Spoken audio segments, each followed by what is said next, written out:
Hello student, कैसे आप सभी। तो स्वागत है आप सभी का एक और नई वीडियो में। ये बच्चों 6 वीडियो रहने वाली है जिसमें हम इन्वेस्टिंग एक्टिविटी का न्यूमेरिकल बेस्ड क्वेश्चन करेंगे। एंड जैसे कि मैंने आपको लास्ट वीडियो में बताया था कि ये बहुत ही धमाकेदार क्वेश्चन रहेगा। इसमें हमें तीन तीन एसेट अकाउंट बनाने पड़ेंगे तो आपको अच्छे से क्लियर हो जाएगा, ताकि आप एग्जाम में भी अगर टफ से टफ क्वेश्चन आए तो वो भी आपके लिए ईजी रहेगा। सो क्वेश्चन स्क्रीन पे देखिए आप लोग। यहाँ पे देखिए हमारे पास एक डिफरेंस बैलेंस दे रखा है। 2000 मैंने कंपेरेटिव बैलेंस दे रखा है, 2223 का बैलेंस दे रखा है। इन्वेस्टमेंट है दामोदर लिमिटेड के शेयर खरीदे हुए हमने 12%। एक लॉन्ग टर्म इन्वेस्टमेंट है, plant and machinery, patent and goodwill है। एंड नीचे हमारे पास है जी एडिशनल इन्फॉर्मेशन जो कि 5 है। बहुत ज्यादा एडिशनल इन्फॉर्मेशन दे रखी है, तो हमें इन इन्फॉर्मेशन को पहले पढ़ना होता है। क्योंकि देखो ऊपर से आप आइडिया नहीं लोगे। जैसे इन्वेस्टमेंट इन लैंड, बेटा स्टार्टिंग में 3 लाख थे और अभी 3 लाख है, तो कोई भी डिफरेंस बैलेंस नहीं है। तो मतलब यहाँ पे कोई भी हमने सेल एंड परचेज नहीं करा। बट अगर नीचे एडिशनल इन्फॉर्मेशन में कुछ हुआ तब हमें एक अकाउंट बनाना पड़ेगा। तो यहाँ पे पहले additional information one by one पढ़ लेते हैं। फर्स्ट वाली इन्फॉर्मेशन क्या है बच्चों? A piece of land was purchase and investment out of the surplus. The rent receive was 20,000। मतलब जो हमने लैंड ऊपर खरीदे थे ना, उस पर हमें 20,000 का रेंट मिला है। तो वो हमारी एक इन्वेस्टिंग का पार्ट होता है, इनकम रिसीव हुई हमें। ठीक है, तो वो एक प्लस आइटम है, जब हम बनाएंगे तो उसमें हमारा ऐड हो जाएगा। पहला क्लियर है मतलब। सेकेंड है dividend receive from Damodar limited. हमें जो हमने शेयर खरीदे थे उस पर हमें 12% डिविडेंड मिल रहा है, तो आप 12% निकाल दीजिए। जैसे कि यहाँ पर क्या है, 1,50,000 हमारे स्टार्टिंग में क्लोजिंग थे। ठीक है, तो यहाँ पे देखो ना तो हमारे शेयर बढ़े ना घटे। तो वैसे तो देखो एक चीज याद रखो कि अगर कभी भी हमें ऐसे इंटरेस्ट और डिविडेंड निकालना हो तो हम ओपनिंग बैलेंस में निकालते हैं। अगर इंक्रीज हो रहा है तो उसकी डेट गिवन होगी कि हमारे जो नए शेयर कब बढ़े। अगर गिवन है तो हम उस पर्टिकुलर डेट से जो प्रोपोर्शनेट पीरियड बनेगा उसका भी इंटरेस्ट निकालेंगे। ठीक है, और अगर ऐसे कोई डिफरेंस बैलेंस हमें बता नहीं रखा हो कि कब बढ़े तो हम ओपनिंग बैलेंस पे ही इंटरेस्ट निकालेंगे। याद रखोगे आप सभी, ये इंपॉर्टेंट है। ठीक है, अगर जब भी आप कोई क्वेश्चन बना रहे हो, आपको इंटरेस्ट और एज ए डिविडेंड निकालना हो तो आप कंफ्यूज हो कि सर इसमें तो इंक्रीजिंग हो रहा है बैलेंस, तो हमें कितने पे निकालना है। तो अगर आपके पास टाइम पीरियड गिवन नहीं है कि कब हमारे नए शेयर या एडवेंचर सॉरी इन्वेस्टमेंट हमारे बढ़े, तो आप ओपनिंग बैलेंस से ही निकालोगे इंटरेस्ट। ठीक है, यहाँ पे आगे क्या था, डिविडेंड, ये क्लियर है, इसमें कोई दिक्कत नहीं है। अच्छा, patent write off 20,000 and some patent was sold. अच्छा, यहाँ पे बोला कि कुछ पेटेंट हमने बेचे भी हैं 10,000 के प्रॉफिट में।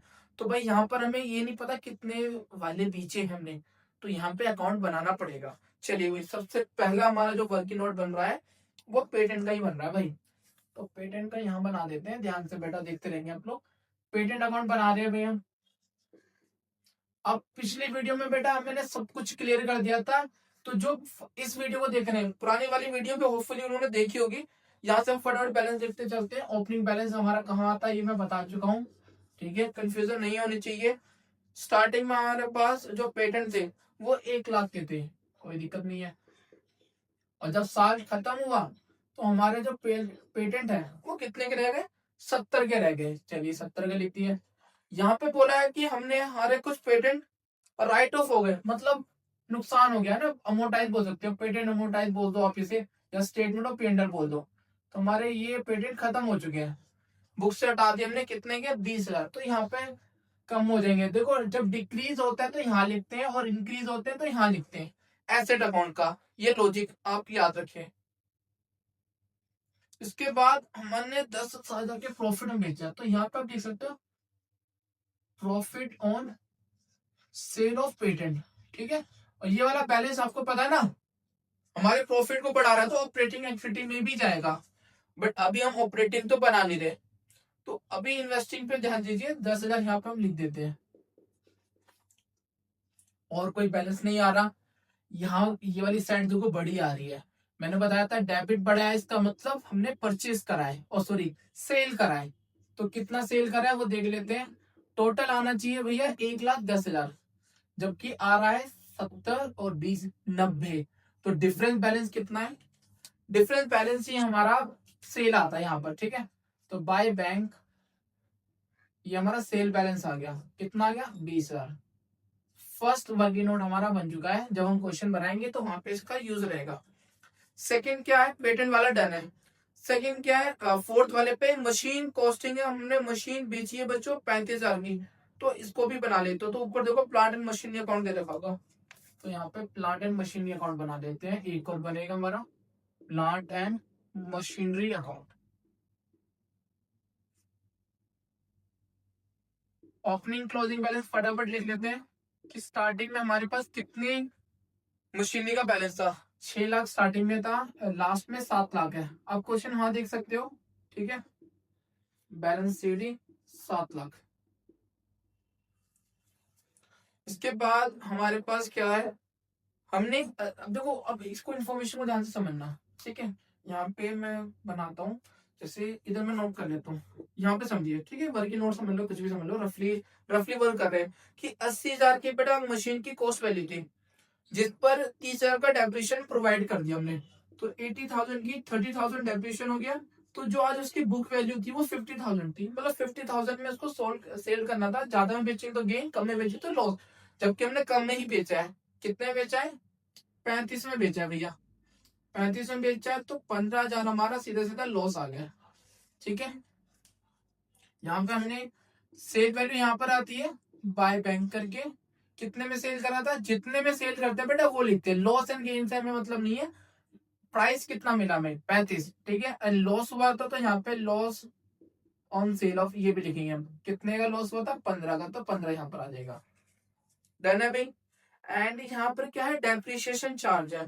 डेप्रिसिएशन आपको पता है एसेट की वैल्यू कम करता है तो क्रेडिट तरफ आएगा। और सुनिए, अगर क्वेश्चन में एक्यूमुलेटेड डेप्रिसिएशन अकाउंट होता है तब ये यहाँ नहीं आता बैलेंस, वो फिर प्रोविजन उसमें ही जाता। यहाँ पर 70,000 वैल्यू कम हो रही है तो 70,000 यहाँ आ जाएगा। एंड और मशीन के बारे में कुछ भी नहीं दे रखा। अब यहाँ पे मशीन की वैल्यू के बारे में जो चीजें हमने लिख दी है, क्रेडिट साइड बड़ी आ रही है, इसका मतलब यहाँ पर आएगा बैलेंस, वो भी टू बैंक कर गया। टू बैंक मतलब क्या है, परचेज, हमने कितना इस साल मशीन परचेज करा है। टोटलिंग देख लीजिए, 7 तो ये, ओहो बटे 750 है ये, ठीक है। 750 है, यहाँ पे ध्यान से देखा नहीं मैंने। इसको टोटल कर लीजिए, 50 एक 20 और ये 870, मतलब 870। तो हमारा टोटल आना चाहिए 8,70,000, जबकि आ कितना रहा भाई, आ रहा है 6 लाख, तो 2,70,000। इसको हाईलाइट कर देता हूँ, 2,70,000 ये बेटा हमारा नेट परचेस है, ठीक है। तो ये हमारा इन्वेस्टिंग इक्विटी में जाएगा, परचेस ऑफ मशीनरी, ठीक है। इसके बाद लास्ट हमारे पास क्या है, ड्यूरिंग द ईयर 12% इन्वेस्टमेंट वो परचेज भी है, एंड इसमें से सम इन्वेस्टमेंट वो सोल्ड भी है, वो भी 10,000 के प्रॉफिट में। तो यहाँ पे एक और बनाना पड़ेगा, जैसे मैंने पहले बताया था, यहाँ पे 3-3 बनेंगे। तो एक और अकाउंट बना लीजिए भाई, 12% इन्वेस्टमेंट, 12% इन्वेस्टमेंट। तो अच्छे से आपका ये क्वेश्चन प्रिपेयर हो जाएगा, आपको कॉन्सेप्ट क्लियर हो जाएंगे, आपको पता रहेगा कि भाई क्या क्या बनाने को आ सकता है, ठीक है। इससे बड़ा नहीं आएगा क्वेश्चन, इस बात की मैं गारंटी देता हूँ आपको। ये क्वेश्चन आप लोगों के लिए काफी इंपॉर्टेंट रहेगा। अब ये क्वेश्चन आपको देने का मेन मोटिव यही था कि आप लोगों को सारा कॉन्सेप्ट पता हो कि किस तरीके से हमें बनाना पड़ सकता है, इंटरेस्ट वगैरह क्या है, डिविडेंड कैसे निकाल रहे हैं इसमें। तो इसलिए इस क्वेश्चन को मैंने ऐड करा है ताकि आप लोगों का कॉन्सेप्ट अच्छे से क्लियर हो जाए। सो यहाँ पे ओपनिंग क्लोजिंग बैलेंस लिख दिया है। इस क्वेश्चन में बोला हुआ है कि हमने 1 लाख का परचेज करा है, तो यहाँ पे हमें परचेज बैलेंस नहीं निकालना, हमें यहाँ पे सेल बैलेंस निकालना है। 1 लाख का परचेज है, एंड जो पार्ट ऑफ इन्वेस्टमेंट हमने सेल करा उस पर 10,000 का प्रॉफिट है, तो प्रॉफिट यहाँ पे आ जाएगा, to profit on sale of investment, ठीक है। वो है हमारा 10,000, ठीक है। अब यहाँ पे टोटलिंग कर लीजिए, तो यहाँ पे हमारा बाय बैंक आ जाएगा। टोटल कितना आ रहा है भाई, 160 तो यहाँ आ रहा है, जबकि यहाँ पे 80 आ रहा है, तो 80,000 का डिफरेंस आ रहा है। वो 80,000 ही हमारा क्या हो जाएगा, सेल, कि हमने इतना इन्वेस्टमेंट सेल करा बाय बैंक करके 80,000। ये क्लियर हो गया हमारा, तो ये भी वर्किंग नोट में आ जाएगा, ठीक है। तो ये चीजें हमारी क्लियर हो गई, तीनों हमने बना ली है। यहाँ पर एक चीज लिखिए, इंटरेस्ट ऑन इन्वेस्टमेंट वो रिसीव, हमें इन्वेस्टमेंट पर इंटरेस्ट भी मिल रहा है। अब इन्वेस्टमेंट का आगे क्या लिखा, 12%, तो 12% मतलब क्या, हमें 12% इंटरेस्ट मिला होगा, तो हम 12% इंटरेस्ट निकाल लेते हैं। अब दिक्कत देखो यहाँ पे क्या है कि इन्वेस्टमेंट हमने परचेज भी करे और सेल भी करे, लेकिन कब परचेज करे कब सेल करे कुछ भी मेंशन नहीं है, तो अब कैसे कैलकुलेट करें? तो इसके लिए याद रखिए सीबीएसई ने बोला है, हाईलाइट कर लीजिए, जैसे मैंने पहले बताया, अब हमारे पास डेट ऑफ इंटरेस्ट नहीं गिवन, तो हम हमेशा ओपनिंग बैलेंस पर, याद रखिए, ओपनिंग बैलेंस पर इंटरेस्ट निकालेंगे। तो इंटरेस्ट ऑन इन्वेस्टमेंट मैं यहाँ निकाल देता हूँ, 50,000 पर 12% निकाल दीजिए, 12 पंजे 60, 6,000 में, ठीक है। एंड एक दामोदर पे डिविडेंड मिल रहा था, वो भी हम ओपनिंग बैलेंस पर डिविडेंड भी निकाल देते हैं। स्टार्टिंग में हमारे पास 1,50 के थे और 12% निकाल लेंगे, 2 जीरो कैंसिल, 2 0, 12 60, तो 6 कैरी, 12 12 18, तो 80,000 हमारा क्या आ जाएगा, डिविडेंड भी आ जाएगा, तीनों ये हो गए। और एक रेंट था 20,000 का, कोई नहीं। अब देखो क्वेश्चन बनाना है सिंपल। अब सारे वर्किंग नोट पार्ट हो चुके हैं, यहाँ से हमारा मेन क्वेश्चन स्टार्ट होता है। मार्क्स हमें इसके मिलेंगे और वर्किंग नोट के तो मिलते ही, ध्यान रखना वर्किंग नोट इंपॉर्टेंट है, यहाँ पर मार्क्स मिलते हैं इसके भी। कैश फ्लो फ्रॉम, हमारा क्या बना रहे हैं, इन्वेस्टिंग इक्विटी ना, इन्वेस्टिंग एक्विटीज, ठीक है। अब एक काम करेंगे, पहले जो जो प्लस आइटम है, जहां जहां हमने सेल करी है वो बैलेंस लिखेंगे, और जहां जहां हमें इनकम मिली है, फॉर्मेट क्या रहेगा, प्रोसीड फ्रॉम सेल ऑफ, देखो पेटेंट सेल करे थे हमने, कितने के सेल करे हैं, 20 के। लॉस गेन नहीं डालना, वो ऑपरेटिंग का पार्ट होता है। यहाँ पे सेल करे हमने, मैं यहाँ पे ना शॉर्ट में लिख रहा हूँ बच्चों ताकि जल्दी हो जाए, plant and machinery,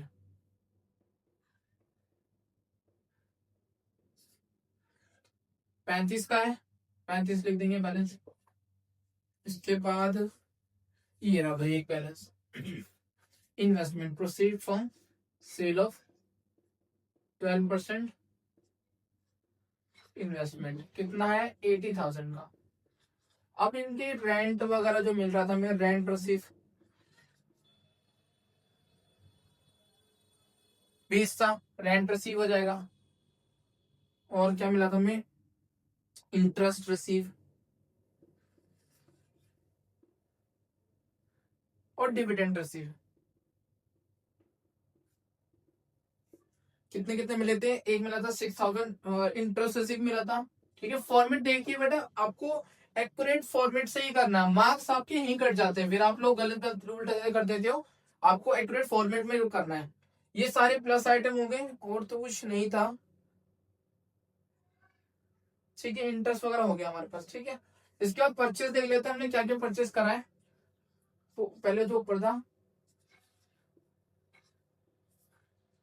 purchase of machinery, plant and machinery,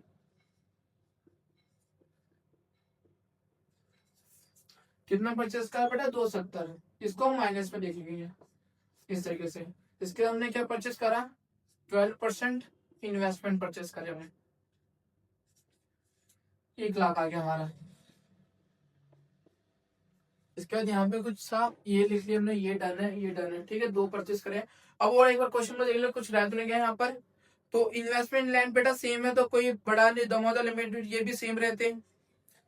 12% investment ये हमने कर लिया है, प्लांट एंड मशीनरी हमारा डन है, पेटेंट भी डन है, गुडविल, अच्छा गुडविल देखिए, गुडविल हमारा पिछले साल 1 लाख था, इस बार 150 हो गया, तो परचेस करा, इसे बनाने की जरूरत नहीं पड़ी। देखो अगर कोई पार्ट ऑफ गुडविल कुछ लिखा होता तो हमें गुडविल अकाउंट भी बनाना होता, लेकिन यहाँ पर हम डिफरेंस बैलेंस से लॉजिक बना सकते हैं कि 50,000 इंक्रीज हो रहे हैं, तो परचेस ऑफ गुडविल, इसको करके हमारा आंसर आ जाएगा। अब कैलकुलेट कर लीजिए फटाफट,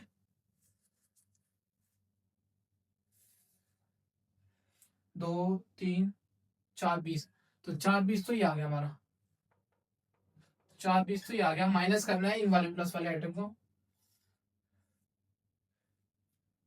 20 और 1 लाख, 1 लाख, और ये 1 24, 1 24, 1 44, 1 44, 44 है ना, और फिर ये 44, ये हमारे आ गए 30, 73 179 मतलब 179 माइनस कर लेते 0 0 0 1 11 में 4 3 में से 2 बच्चों ये हमारा आंसर आ जाएगा। अब परचेज ज्यादा था इसलिए नेगेटिव में आ रहा है।